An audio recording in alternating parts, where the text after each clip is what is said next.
Crescent City Steakhouse, a true neighborhood restaurant operated by the Vojkovic family since 1934, is the oldest steakhouse in the city of New Orleans. Serving only hand-cut, prime-aged, corn-fed beef for over 80 years, Crescent City Steakhouse has become a dining destination for both die-hard locals and adventurous travelers who seek traditional, timeless New Orleans cuisine. Crescent City Steakhouse, 1001 North Broad, on the corner of St. Philip, in the heart of New Orleans. Fall in love with autumn with PJ's new seasonal lattes. Our pumpkin latte brings you all the flavors of a pumpkin pie with hints of cinnamon and nutmeg, like your favorite holiday dessert in a cup. And our s'mores latte with flavors of toasted marshmallows, warm milk chocolate, and graham cracker cinnamon is sure to bring back campfire memories. The PJ's Fall Seasonal Lattes, available at your local PJ's only for a limited time. Hey, don't forget my pimento cheese. Of course.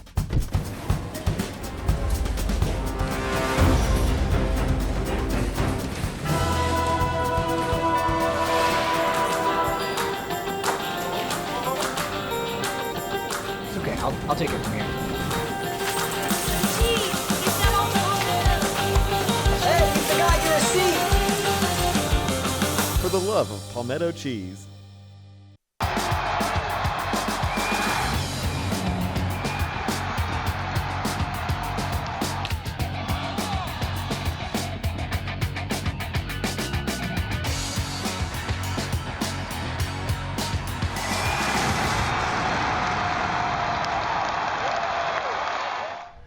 Good evening and welcome to Primetime Sports. Hey, I'm your host, Scott Alexander, and I had so much fun the last 2 weeks. Jazz Fest, one of the seminal events here in New Orleans, along with Mardi Gras, French Quarter Fest, and some other stuff, the Zurich Classic and all that, but that just ended just a couple days ago. It was a great run. They had 7 days. It ended with Trombone Shorty that you see there. Obviously, there's John Batiste who got on stage. You saw Mumford & Sons. They were right there with him.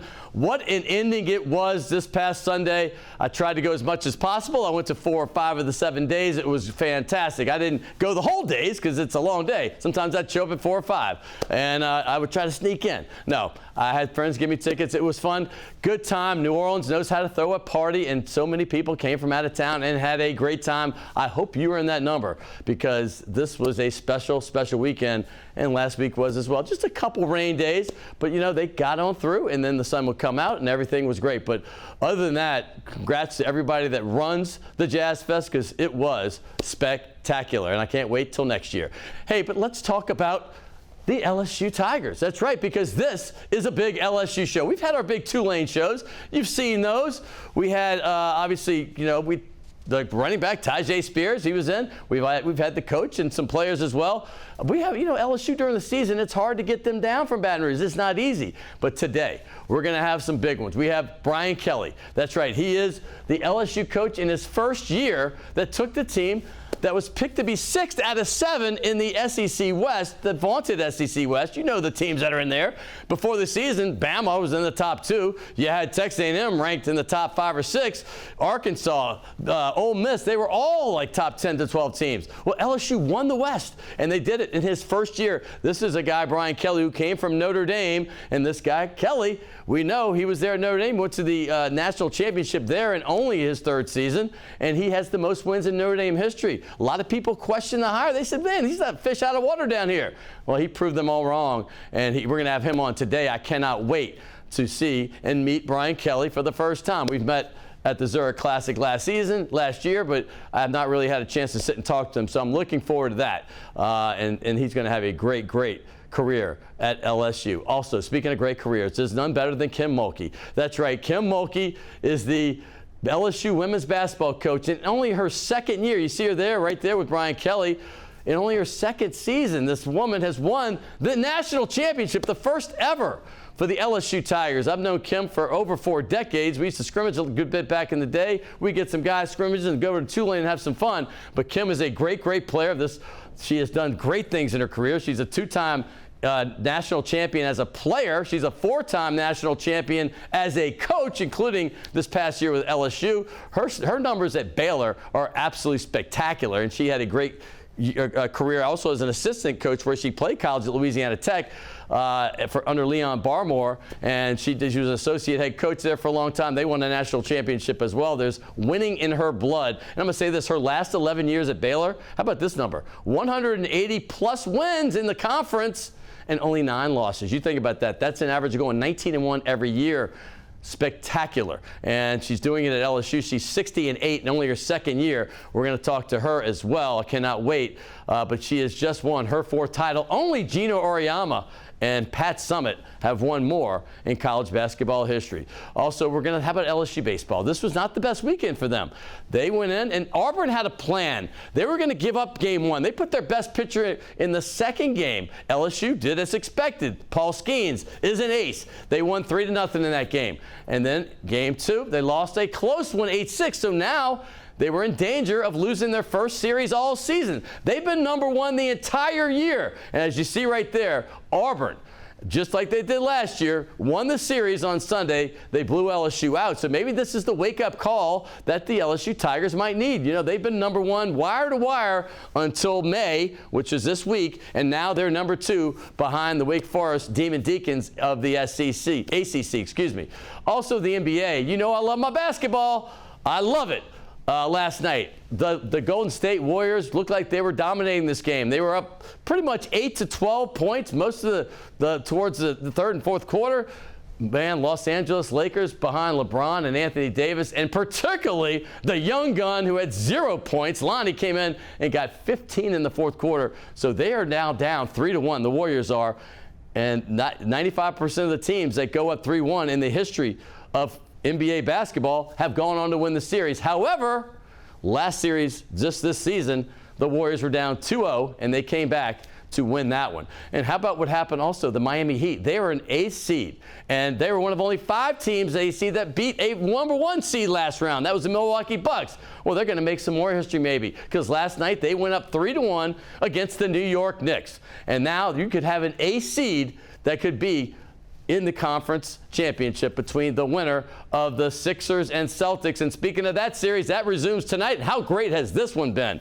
2-2. It's all tied up. They're going back to Boston, and these teams have been trading wins. James Harden had another great game. He had a great game in game 1 when he had 45. He had 40-plus again last night, or 2 days ago, and he had 2 terrible games in between. So what James Harden are you going to get? Embiid is still, he's back now, but he's still trying to get his way at 30 points, but that was a quiet 30. We'll see if he can do it on the road tonight. But the other series is the one that intrigues me the most. The Nuggets and the Suns. The Suns went down 0-2 to the Nuggets, and even though Jokic scored 53 points in the last game, the Suns pulled out an amazing victory, and Devin Booker was unbelievable. Let me tell you, 14 of 18 from the field. This guy right here might be the best player in the playoffs so far this year, and that's saying a lot considering what Jimmy Butler's doing with the Heat, Jokic is doing. There's so many great players. Obviously, Steph Curry is doing his thing as well. So it's all heating up. NBA playoffs, I can't wait. Also, let me talk about the New Orleans Breakers. We got to give them some love. That's right, our team representing the USFL. Logan Graffia, our guy, covers them for the city of New Orleans and does a great job. You know, he works with us on Primetime Sports and other WLAE shows. And how about this? They beat the New Jersey Generals for the first time ever. I'm talking about ever, since back in the old days when they had the teams, and now they beat them. So they're 4-0 right now and making New Orleans proud. The head coach, John DeFilippo, if I mispronounced that, I apologize, John. But fact is, there's 3 players you see right there that are leading the USFL in those categories. The passing yards, obviously the rushing yards there, and Sage Surratt, man, what a great player he was at Wake Forest, by the way. I remember him. He is leading the league through 4 weeks at the receiving. So congratulations to them, and congratulations to you, because we're going to have a big show for you. If you're an LSU fan, sit tight. If you're a Tulane fan, enjoy as well. You're going to love it. We're going to have the head coach from LSU, Brian Kelly, for his first appearance right here in Primetime Sports. We've had all kind of coaches here. We've had every LSU coach that's been the past 30 years in every sport, just about. Maybe not Nick Saban, but we're coming up next right here. Kim Mulkey also, the national championship on Primetime Sports.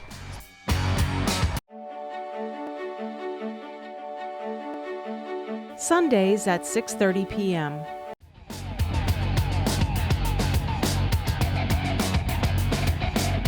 Hey, welcome back to Primetime Sports. Last week we had our first all-music show in honor of Jazz Fest. We had 3 legends that had 94 Jazz Fest appearances between them. That was fun, but we're going to switch gears back to sports, and I cannot wait. Like I said in the open, we have 2 of the greatest. Guy that came from Notre Dame just a year ago in his first season.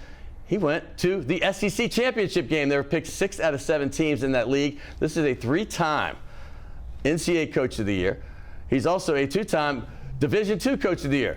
He's got accolades all across the board. He's been to the BCS championship game back in 2012, and he's at LSU and looking to do a lot of the same things right here in Baton Rouge and New Orleans area. His name, Brian Kelly.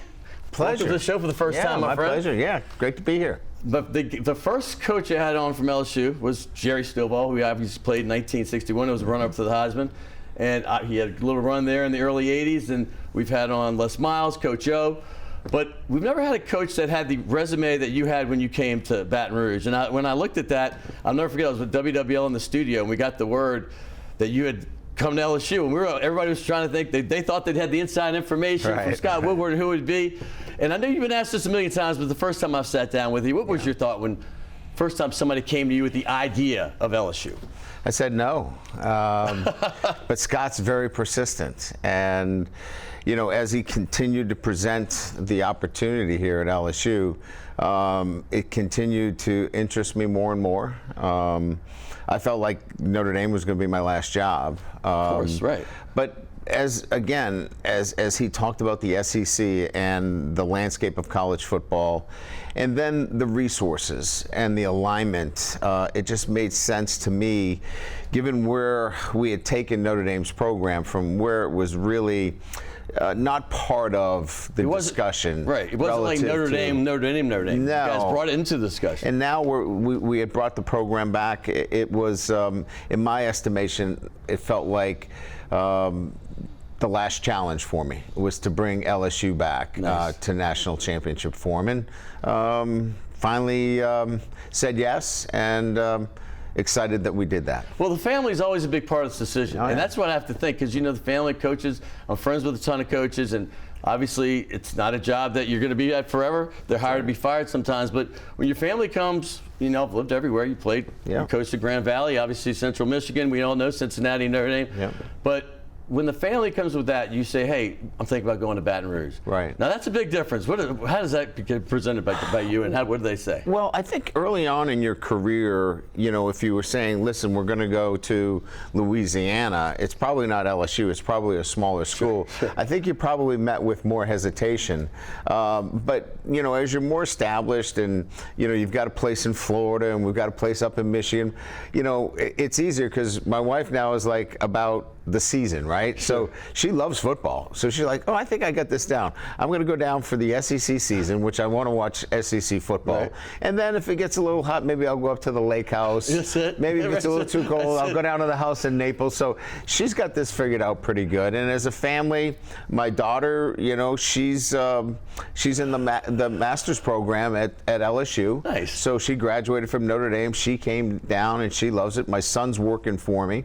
So it really became a family kind of decision, and it's worked out great. You know what? Something spoke volumes about who you were when I think it might have been the same night that you decided on LSU. If it wasn't, it was later that week. It was the same week. But there's a podcast some of your players at Notre Dame did. And, you know, you would think that this team, I believe y'all were 11-1 at the time. You're going to Big Bowl, obviously. You would think they might be a little bitter, but man, I'm going to tell you what, it was amazing to hear them. They were like, they didn't know really why yet, but they're like, if Coach Kelly made this decision, it must be the right one for him. And they were really happy for you. Yeah. I mean, they hadn't even played in their bowl, and I just started thinking about this, and I was like, these guys have every reason to be like, wow, this coach just left.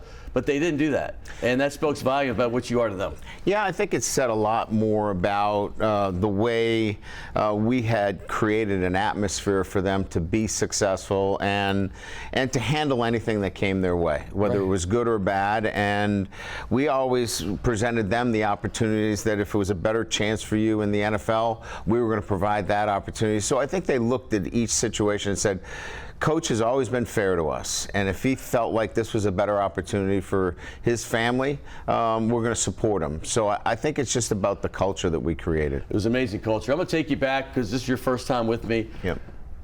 You're the son of a politician. Yeah. Okay, I grew up a little bit in politics, New Orleans. You can't avoid it, but I worked on Capitol Hill. Yeah. But hey, did you ever have any thought about doing that? I did. I worked on Beacon Hill in Boston. Did you? I Okay. was a legislative assistant coming out of college. So I actually started in politics and worked on Gary Hart's national campaign. I lived at 3278 Southeast. He lived at 3278 Northeast. The first time I saw paparazzi, they thought he lived at my place. And I'm like, oh, that's no Gary Hart. That's not you. That's not me. I love him, by the way. But yeah, we spent probably 3 months on the campaign. When I was hired as a legislative assistant for the state senator from Massachusetts, he said, you might as well take this young guy with you. He'll help you out. And he supported Gary Hart.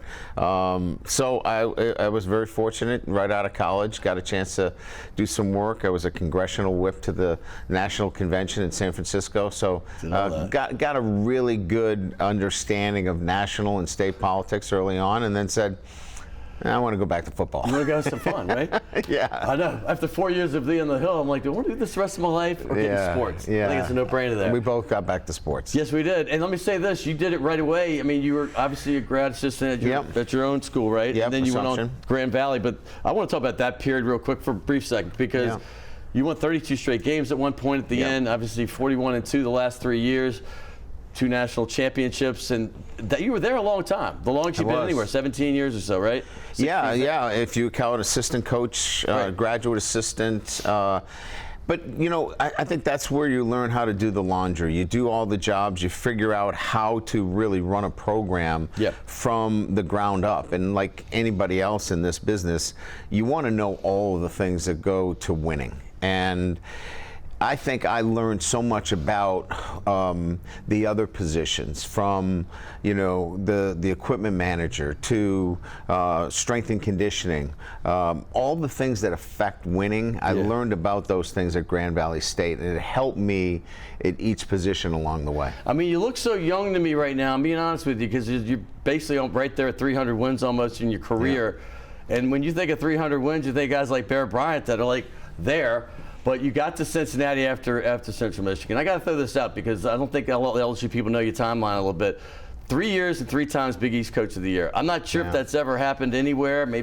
Maybe a couple times, but you're on a short list. Well, it won't happen again because there's no Big East. No, I'm just talking about any conference. You know what I mean? Just to get there and have that kind of success immediately. Yeah. And you even got a Coach of the Year nationally one time before you left. So Cincinnati was really primed for success. Mark D'Antonio was there before me. I think Mark did a really good job. They didn't get it over the hump, but he really did a great job of building a strong culture. Right. There were good players there. Ohio's a great state. It's similar to Louisiana. And that you really have great high school football. And really what we did is we let them go a little bit. Offensively, we opened it up and went into a spread offense and created some dynamic kind of offensive players and gave them an opportunity to be successful, and scored more points than we gave up, and were able to win some games. I learned this yesterday in my research. 58.5 points 1 year at Grand Valley. Yeah. Per game. Per game. Per game. I mean, come on. I mean, how'd you get that kind of offense? What'd you do? We were doing things that nobody was doing. Right. We were very creative, innovative. That's why I actually had a relationship way back then with Mike Leach.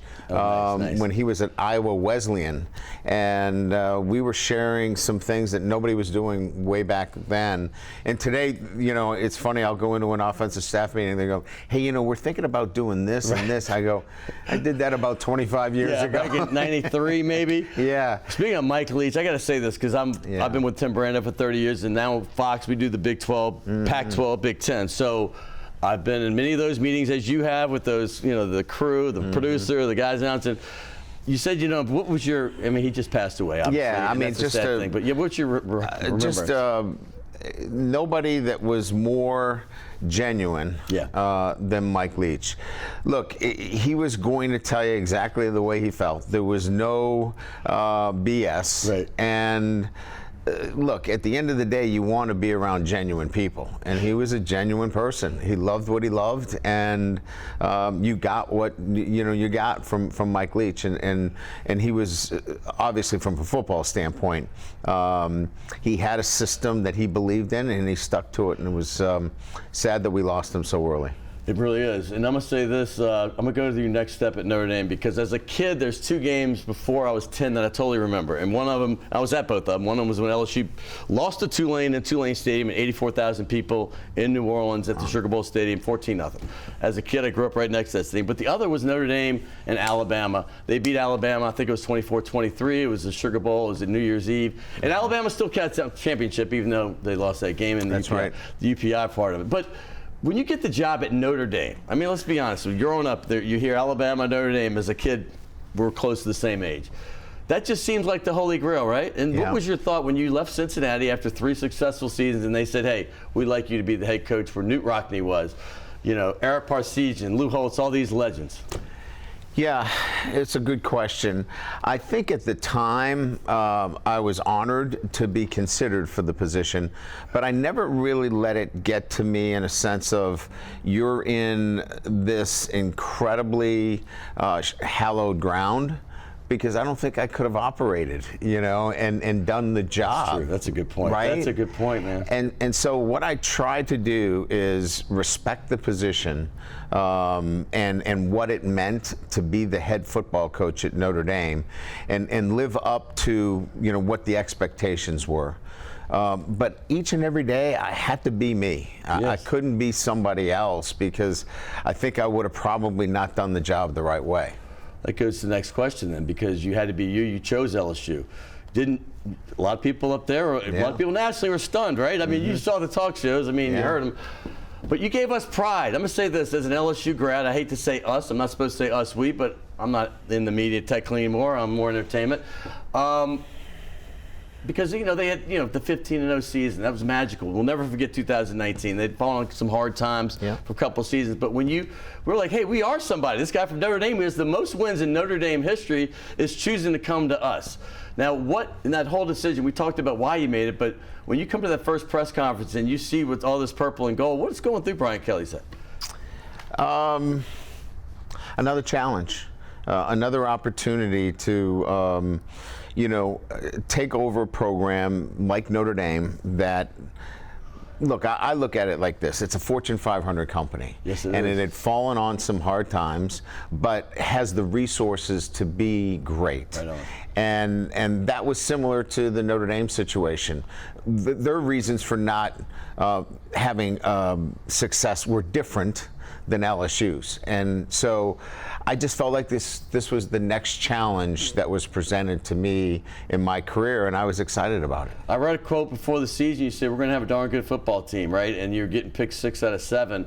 I'm always the eternal optimist. I get blamed for being way too optimistic all the time. I don't want to ever see a coach get fired. I don't talk about that kind of stuff. It's a positive. But I looked at that. I was even like, man, is he really going to think they might win this? And you won it. Tim Brando came on this show right before the season. He goes, I guarantee 10 wins. I was like, are you kidding me? He goes, I guarantee 10 wins. I'm telling you, Texas A&M will be the most overrated team in the history of college football. And I'm like, Tim, I've been with you 30 years, and you're not usually right. He was 2 for 2 on that. He was 2 for 2. He was 2 for 2. Texas A&M was pretty good, too. They might have been overrated, but they had talent. No doubt. Here's what I knew. We would play the right way. Right. We would play hard. We would play for 4 quarters, because that's what, if you're an LSU fan, that's what you should get. That's the price of admission to Tiger Stadium. Right on. You showed it in Florida State game right off the bat. You should get a football team that plays hard for 4 quarters. We made some mistakes early on in the season. We cleaned those things up as we went, and we were a better football team in the later part of the season than we were early in the season. And we'll build on that. We're certainly not there yet, but we're getting better each and every week. I mean, even the loss to Georgia, anybody that watched the game knew that there were some things. I mean, LSU dominated that game in the first quarter. I mean, I lived in Atlanta for 20 years. I know what Georgia fans are like. And I was even getting texts like they were stunned. And you scored 30 points on a team that gave up maybe 10 or 12 each game. Yeah. So even in a loss, I'm not a big moral victory guy, but I was thinking, okay, there's a lot to build on. This is a first year, and then we all knew set all kind of scoring records against Purdue in the bowl. There's something to build on now. Absolutely. Yeah. There's always something. I think, we looked at the offense and said, look, what are the pieces that we need here? We got to continue to build depth on the offensive line. We need a big inline blocker at the tight end position, maybe some speed at the running back position. But we feel like all the other pieces are in place. And the quarterback position, keeping Garrett Nussmeier and having Jaden Daniels, we probably have two of the best quarterbacks in the country in terms of a tandem. So the offensive pieces are in place. You got to go execute. We got to continue to develop. And then we went into the portal to help our defense again, because we're still not there in terms of depth, in terms of freshmen. Right on. But I think we did a really good job of finding the right guys to put in place and help that defense. Since you went portal, I got to go here because I'm friends with a ton of coaches. John Brady's actually sat in that seat probably 50 times over 7 years. He became my basketball analyst. He's old school. He's like, don't like it, but that's just like 2 years ago. No, I'm talking about now. Yeah. We have dinner with a lot of different coaches, football and basketball, and you can see how it can be to your advantage. Yep. And you got to re-recruit these guys. No you know doubt. this right there. So you have used it to your advantage. I've seen Jay Johnson use it to his advantage on the baseball. He's been here 3 times. No doubt. We talk about it a lot, and it's been amazing to watch you do it, man. I mean, seriously, what is your secret with the portal? Well, I think first of all, you have to look at guys that are not necessarily star players, but guys that want to make a name for themselves and that are actually going to be really good role players for you. That star guy is really not out there because that's why he's in the portal for a reason. Yes, right. So really look for guys that have the right mentality, that are coming in and are going to work hard and develop them. And I think we've done a really good job of looking for those kind of guys. And if there's any kind of attachment to Louisiana, that's hitting that one hard, huh? Absolutely. Because Noah Cain being an example, maybe. Yeah, they want to play for LSU. They want to come back home and show that maybe they got overlooked. And so we're pulling on those two areas, and it's worked out pretty good. You had a tough decision in August, right? I mean, the quarterback situation. Sure. Obviously, Miles Brennan's a guy that he was on this show when he committed. He was on the show right when he signed too. And I know he's a fan favorite down here. You brought Jaden Daniels in. What was that like, these two guys right here? And plus, there's Garrett. Obviously, you had Walker Howard. You had some great talent in that room, man.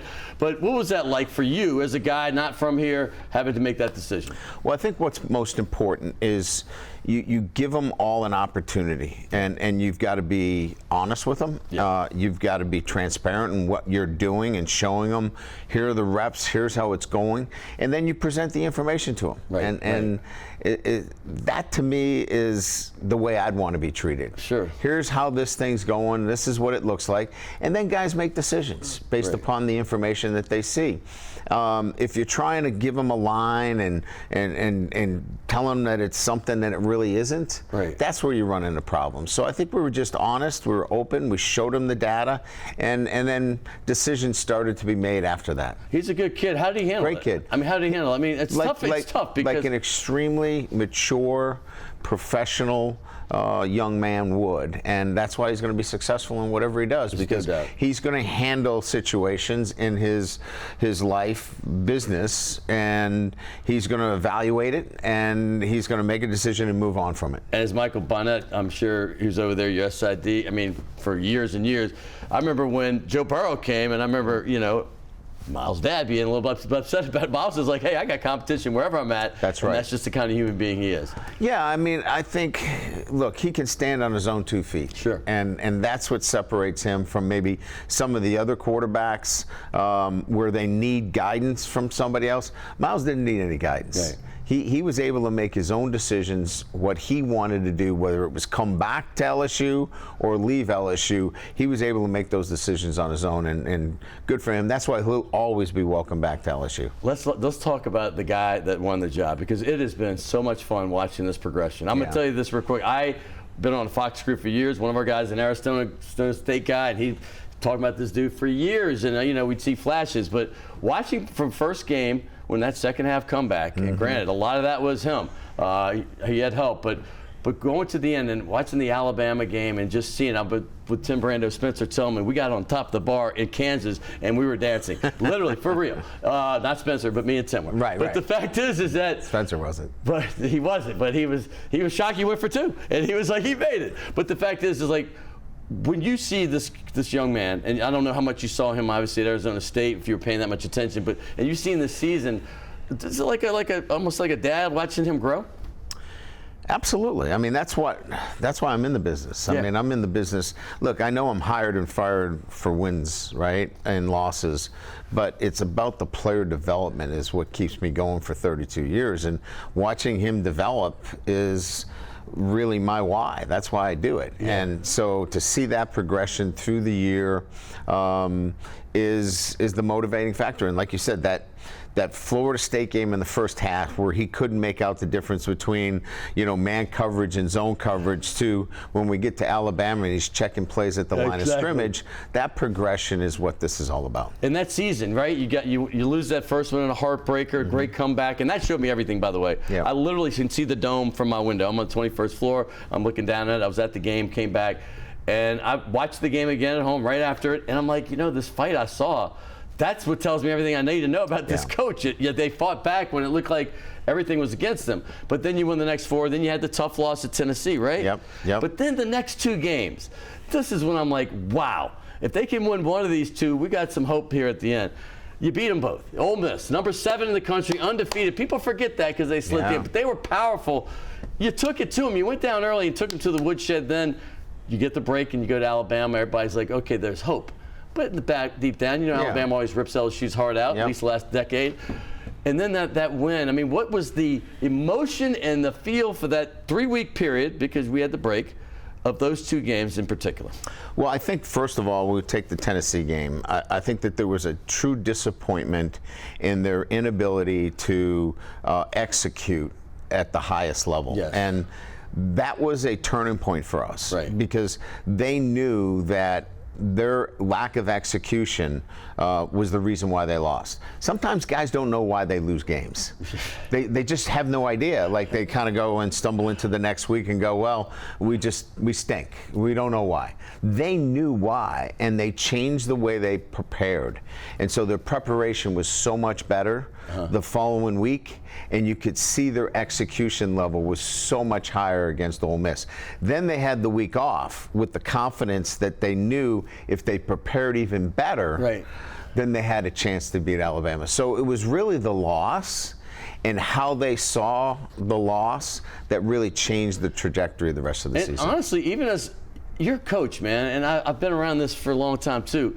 After that kind of win against Alabama, the recipe was there to lose at Arkansas. It was, listen, day game, 11 o'clock. Nobody here loves that. Snow on the ground. Snow on the ground, man. You had the emotion of this past week, and it's like, everybody that calls me, they always ask for, who do I like? And I'm like, listen, I'll never get to LSU, but it's going to be a tough one. Arkansas would be the team because they got everything to play for, and you're sitting there like expected to. What was that like trying to get them back up? You won it, but it was a hard-fought game like you thought it'd be. It was a place they hadn't been to before, and that is the group of guys that had not come back from a great victory and understood that they now went from the hunter to the hunter. The hunter to the hunted. Right. And they had never been there before. Sure.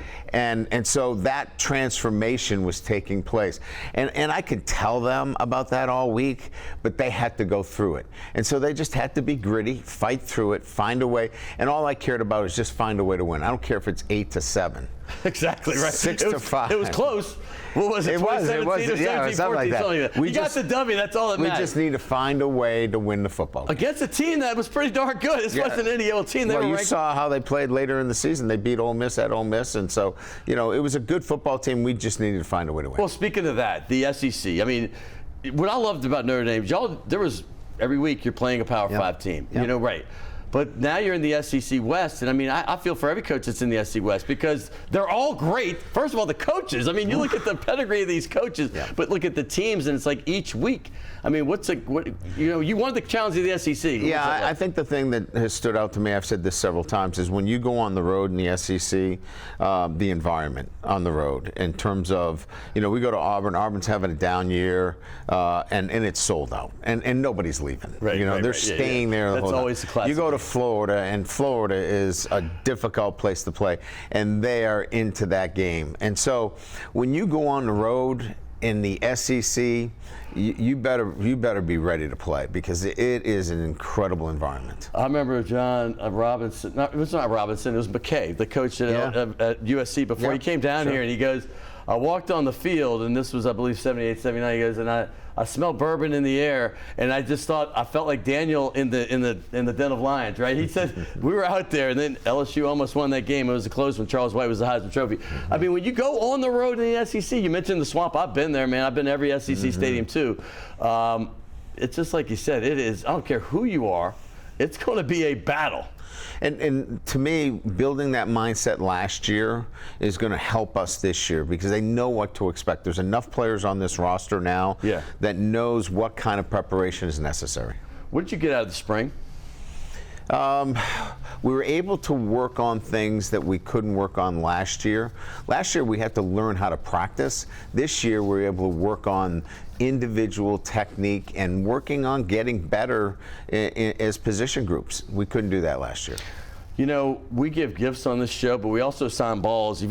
I have like 7 Saints balls over there. So we usually kind of mix it up. But since it's LSU, I just made it all LSU today. And Kim Mulkey. But you're going to be the first one. I went and got this right before they closed at Academy. Not even my sponsor, but I'll throw it out there. Let's do it. But I got it right at 9 o'clock. And we also do, and let me say this to Al Andrews, the owner of Task. This is my 270th show. This is the first time I forgot to bring the Task shirts. We give these beautiful soft, but this one I'm going to do. I'm mailing 2 to you, 2 to Michael Bonnet for bringing you. I was going to give you both 1 or 2 each anyway. You're going to have that FedExed and also get gift certificates too if you ever get down here with your wife. Thank you. Here's the ball here. Got the gold. I got purple too. Let's go chin gold. Let's get that. Yeah, let's do that. And there you go.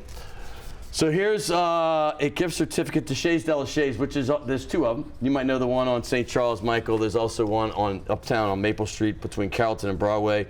We'd love for you to go. Bring your wife. Love to. Thank you. We love coming for you. We got some. I'm even give Michael a little more. Here, let's get. Michael brought you down. He's been part of the LSU family for a long time.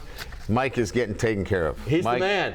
He's the man, baby, Michael Bonnet. I appreciate it. Hey, got a lot of people to thank on this one. Scott Ballard, of course. Yep. I mean, good friend of ours, and I appreciate him. Gordon McKernan as well. Yep, good man. I can't wait to watch you this season. I mean, I'm excited. It's going to be fun. Year 2 is now the same principles. Got to play the right way, but now the expectations are higher. We open up at Florida State in Orlando, right, and it's a great way to start the season, and we'll build off it from there. And both teams were kind of like way higher projected this year because they had an outstanding season too. No doubt. So it's going to be a battle. It's going to be fun. It'll be fun. Brian, nice to meet you. It's been a pleasure. I met you briefly at the Zerk last year. Yep. But Scott was kind of toting you around. Yeah, he had me going everywhere. Yeah, 2 minutes here, 2 minutes there. Yeah. That's Brian Kelly right here, and going into his 2nd season. He's going to be getting close to 300 wins in college football. Look it up. There's not many people that have hit that threshold. Also coming up next, well, she did the impossible. That's Kim Mulkey. I've known Kim since she was a high school player at Hammond. I used to scrimmage against her quite a bit back when she was with Domino's AAU team. I've known her well. I haven't seen her in 40 years. And we're about to talk today, and I cannot wait. Kim Mulkey, 4-time national championship, brought LSU their first basketball championship of any gender. And I'm a big LSU basketball guy myself, but she got it done in 2 years. She's coming up next right here on Primetime Sports.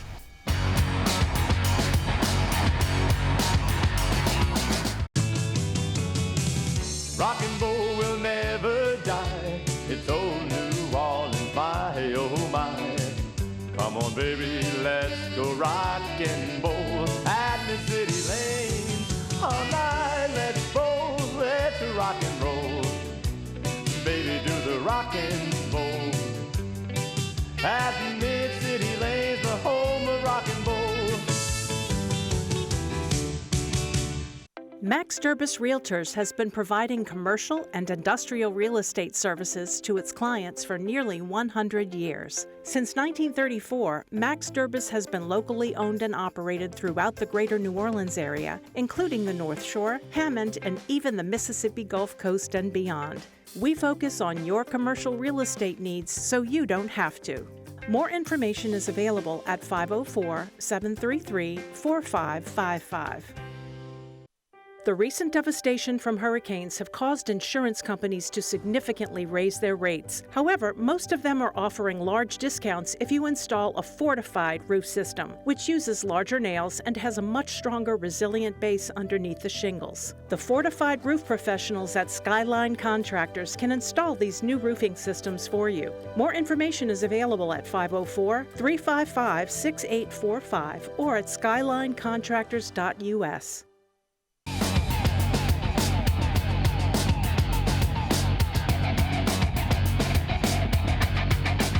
Hey, welcome back to Primetime Sports. I told you this is going to be a fabulous show. Brian Kelly was spectacular, and what a conversationalist he is. We talked about everything right there, but I'm going back even further. I knew Kim back in high school. She had just started Louisiana Tech. We've done some scrimmages at Tulane, and I watched this career. Unbelievable in high school at Hammond High. How about this?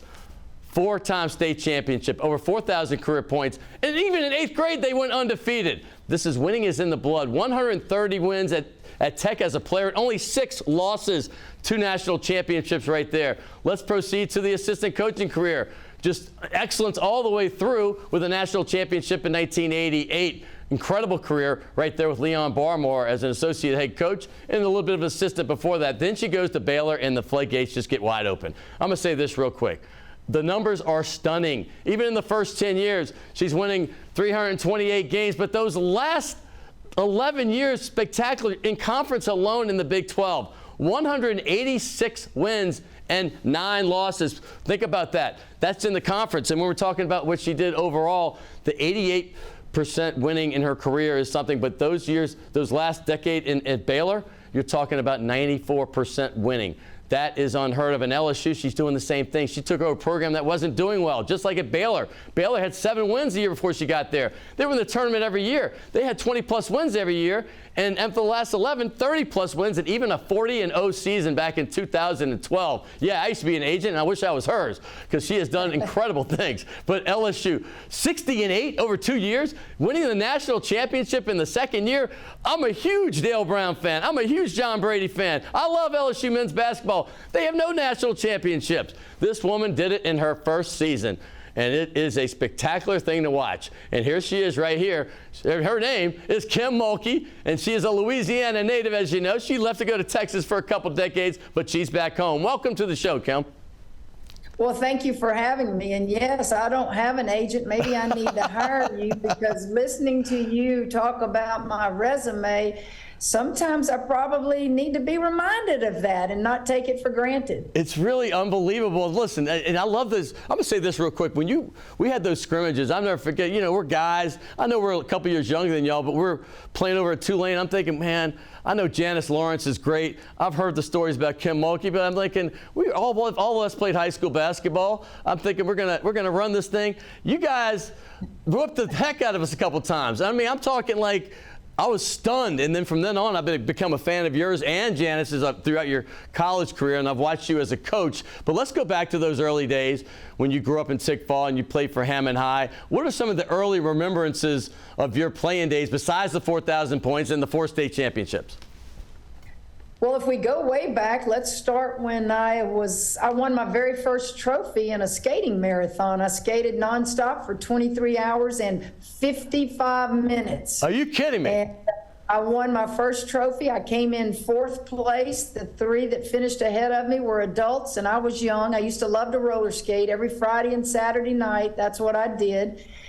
And then, of course, played all sports growing up. Softball probably was the first big-time sport I played, and shortstop, and traveled with a travel team throughout, growing up. And then, of course, my career in basketball. But I just have fond memories. Let's don't forget the Dixie Youth Baseball, the 12-year-old All-Star game, and I got kicked out of the dugout. And then 2 years of Pony League, made the All-Star team as a second baseman. Look, we could talk all day about memories I have from Tangipahoa Parish. Well, I'm going to say one more because I'm good friends with the Dean family, Joe Dean Jr., obviously from those days, and John Brady's big with Dixie Camp. You were the first girl that played regularly with the boys. What is your recollection of that? Well, it was wonderful. You know, I was the first pick in the draft as a 12-year-old in Dixie Youth. And you know what happens when you're the first pick, you go to the sorriest team, but I loved it. I got to catch, I got to pitch, I got to play shortstop. The All-Star game came around and I didn't get to play. I was asked to leave the field, leave the dugout. Some on this side said it was because of a clerical error. I was listed as an alternate. Trust me, I was not an alternate. And the other side said, you're doing this because she's a girl. So it doesn't matter now, but I was embarrassed. I was hurt, but you learn a lot from that. And that's a memory that I won't ever forget, not just because it was somewhat of a negative memory. It was a life-altering memory that made me a little bit tougher, made me understand things don't always go as planned. You know, when you played AAU and you're trying to decide maybe where to go to college, I mean, Louisiana Tech, we all knew that they had a program. Sonia Hogg was there, and then obviously Leon Barmore later. What was the final decision? Because you're also the valedictorian, which, by the way, considering how you're a great athlete, that is a rare combination when you can be as good in both things, academics and athletics. Obviously, there's a lot of smart people playing sports, but to be at the top of your class, that's special. So when you chose Louisiana Tech, what were the main reasons there? Well, it was the best program in the state, and that's no knock on any other program. They had just made it to their first Final Four the previous year. I went on a visit. The people never sat down. It was sold out, standing room only. You had to push people back off the court to throw the ball in. And I remember at that game, they were playing UCLA in Old Memorial Gym, and the crowd did not sit down until the opposing team scored. Oh, wow. Okay. Needless to say, that was a tradition when we played, and there were lots of opponents that didn't score for a while, so our people stood the whole time. I remember things like that. Now, I made a visit to LSU, obviously, 40 minutes from home, but the best program was at Louisiana Tech. Sonia Hogg founded the program. She hired Coach Barmore to come and coach with her, and what a tandem they were. I'm going to say this because I watched what's going on at LSU, and I'm watching the fan support swell and grow and grow and grow and get bigger. And I've been working with Tim Brando, basketball and football for years, and I remember the one game we would do almost every year was UConn, Tennessee. And I would go to those places and see just how crazy the fans were for women's basketball, and it got me excited. Nancy Lieberman did some of the games with us. Rebecca Lobo did some. It was always a big event. And as I watched this thing at LSU grow, and you talking about what it was at Louisiana Tech, is that the kind of atmosphere you were hoping when you got here? Well, absolutely. What I didn't know is we were going to do it this fast. Right. I knew that I could sell more tickets just growing up in this area. I knew we would make the program better. I did not know in that first year that we were going to make the NCAA tournament. I did not know we were going to host, and I certainly never thought we would be in second, finishing behind the national champion, South Carolina, and we did that last year. And I just started watching things just get bigger and bigger, and it was going at such a fast pace. And then this year, I don't even know how to describe it. It's crazy how much support we have. I'm going to say this. When you were at Louisiana Tech, I mean, you and Barmore ended up at the end of there. Y'all were almost like co-head coaches. I mean, y'all were always consulting. I've seen pictures. I've watched video. You had 430 wins with him. I mean, I'm just going to put all this together because it's mind-boggling to me. You had that 130-6 record as a player. We know the 4 state champions in high school. We know the undefeated record you had even as an 8th grader. And then now you go to Baylor and you get this crazy record. You're almost 700 wins already, and you still have plenty of years left. When you add the wins at Louisiana Tech, the ones that you got like 1,500 wins with as a player and coach, it's unbelievable, Kim. Well, I'm going to say this. I am smart that I surround myself with great coaches, and I surround myself with great players, because that's what makes you look good as a head coach. It really does. Certainly, I was a decent player, but I was smart to go to Louisiana Tech because I got to play with all those great players that all I had to do was get them the ball. And so you got to look at the people I'm surrounded by within my work. And it's not by accident. I get to hire who I want, keep who I want, recruit who I want. And I just feel like I've always been smart to find people who make me look better. Well, one of them is Jennifer Roberts. I know she was instrumental in helping us get this together, so I want to thank her. But when you talk about your time when you get to LSU, and I'm looking at the hires that Scott Woodward made. You know, you had won 3 national championships at Baylor. I mean, completely impressive considering that, like LSU, they weren't at the top of their game when you got here. I have some pictures of you and Coach Kelly. I have some pictures of you with Scott Woodward. But all you got, Woodward made all these hires kind of around the same time. Jay Johnson, who's been on the show 3 times. And there's the same kind of people. Winning is everything to these coaches he's hired. You know, we know what Brian Kelly's pedigree was at Notre Dame. Do you have a relationship with Matt McMahon, Brian Kelly, Jay Johnson? You were all brought in by the same AD, and it looks like he's hit home runs across the board. Matt McMahon is going to be successful. He had that first year where, you know, he had out of the gate he had no players. But so far, the other 3 are complete home runs, and I know Matt's going to be the 4th. Well, absolutely, you have relationships with them. That's what coaches do, and especially when you are working at the same institution and you come in about the same time.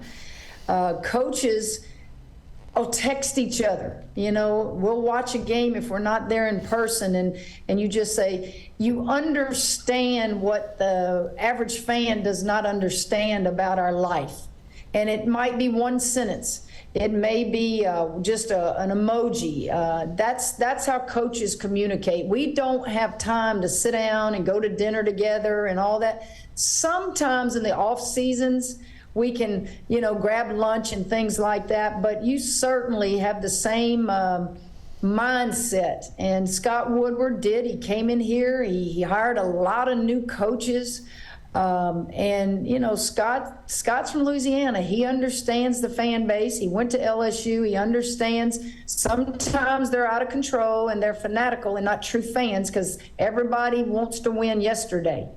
But he brought in a lot of coaches that just have a lot of wins and understand what it takes to win. Well, you are actually one of the people that won yesterday and today. I mean, right away. So I know he's like, you were even warning people before the bad expectations because, hey, this is a process. You know, hey, we're hoping to get here. This is our goal.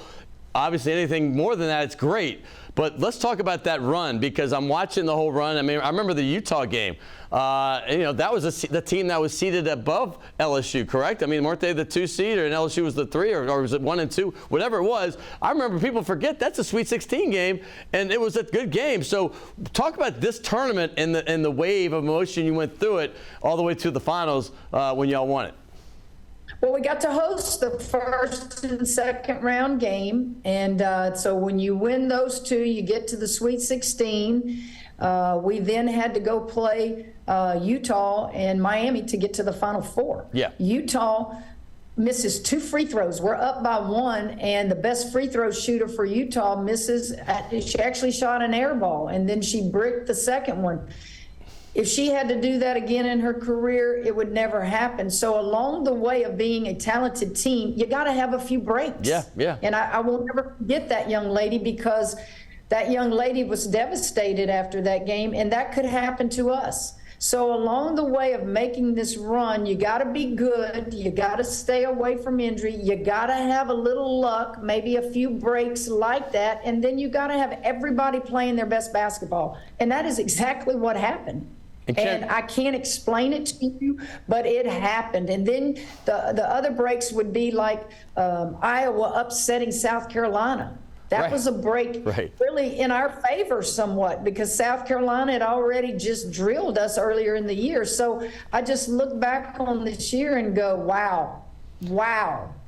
Well, I'm going to go back to your conversation on WWL last year because you were just going through a little bit of a tornado. It was heading to New Orleans. I remember it was black outside, kind of like it is right now. It's raining over here. But the fact is that you were talking about that same thing last year. You didn't get the breaks. And you weren't making excuses, but you had some injuries, right? You got to the second round. You stressed the fact that, hey, This team's lucky to get to even the second round, but we were talking about that loss, and I remember it just like yesterday. It was just about a year ago from right now, and you're talking about you have to have breaks to do this. You got to be well coached. You got to have good players, but you also got to get the breaks. And last year you didn't get them, and you're saying maybe this year the guys were looking down on you perhaps a little more. Well, you're exactly right. Injuries, and particularly injuries late in the year. That will devastate a team. And what you have to do as a coach is you can't let the team feel that loss. You have to say, next man up, let's go. Here's your opportunity to fill in. But we lost Alexis Mars to the knee injury. And we did the best we could on trying to get her healthy, but she wasn't the same player, and we missed. She was our second leading scorer. We missed those points against Ohio State, who eventually beat us here in the PMAC in the second round. But you're right. That's an example of we didn't get the break. It's not an excuse. It's just all those things I mentioned earlier have to be in place for you to make a run at a national championship.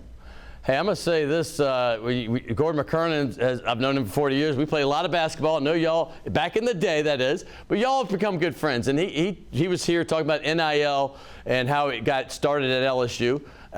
And one of the things he talked about was he wanted to have a story for his first player, and it was Alexis Morris. That's why I'm segueing that immediately. You had her at Baylor. She went to a couple other colleges, I think A&M and maybe Rutgers. I'm not positive of that, but I think that's where. Then she came back to LSU, and that was his first NIL player. And I think that surprised a lot of people because they thought it had been maybe Keishawn Butte or one of the other football players. But he wanted a redemption story. So I know you've said this probably many times before, but the Alexis Morris story and her coming here and winning that championship with you, what does that mean to you? And tell us a little bit more about it. Well, let me say this about Gordon first. Gordon is a visionary. While he's a tremendous attorney and he has just, this whole state knows who he is and his father before him, he's a visionary and he's a guru when it comes to marketing. And I have watched him for a whole year before I ever did anything with him in the business.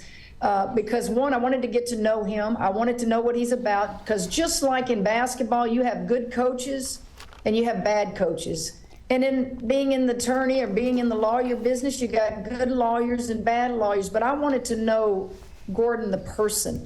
And there were a lot of things that I learned about him, but I won't go into all that. I think you know that, and a lot of people in the state. But the one thing, Gordon grabbed my program when nobody else did, because he's a visionary, and it kind of surprised me because I didn't know him, but he saw something in what you've been talking about, my career, what I stand for, graduating all of my players.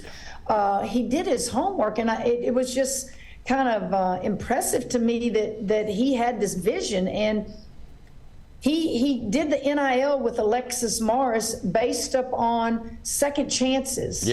Here's the young lady that I kicked off the team at Baylor. She was immature. I get the Baylor, national championships before her. I get the championships after her. I come to LSU. She wants to come back and be a part of my program. Now, the story there is when you dismiss a player, they usually talk bad about the coaches. The parents talk bad about the coaches because it's always the coach's fault. You know how that goes. When the truth is, it's the player's fault for dismissal. She owned it. She never spoke bad about Kim Mulkey, her staff, about Baylor.